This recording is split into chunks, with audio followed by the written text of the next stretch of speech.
নিজের একটুখানি ভুল আর অসতর্কতার জন্য এরকম একটা বিপদে পড়বো সেটা আমি কখনো ভাবিওনি।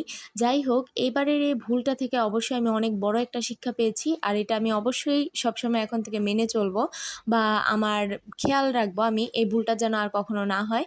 আসসালামু আলাইকুম এভরিওয়ান, কেমন আছেন সবাই? আশা করছি সবাই অনেক বেশি ভালো আছেন।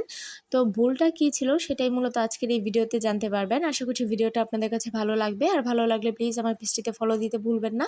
আর ভিডিওটা শেয়ার এবং লাইক কমেন্ট করে পাশে থাকবেন। তো যাই হোক, এখন বলি, এই যে এই কেকটা দেখতে পাচ্ছেন এটা ৩ পাউন্ডের মধ্যে একটা কেক ছিল। তবে 3 পাউন্ড হলেও কেকটা কিন্তু আমি ক্লায়েন্টদেরকে 4 পাউন্ড করে দেই।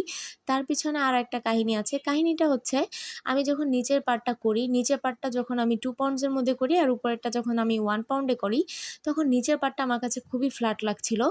আর উপরের পার্টটা আমার কাছে হাইট কেক মনে হয়ে যাচ্ছিল আরকি।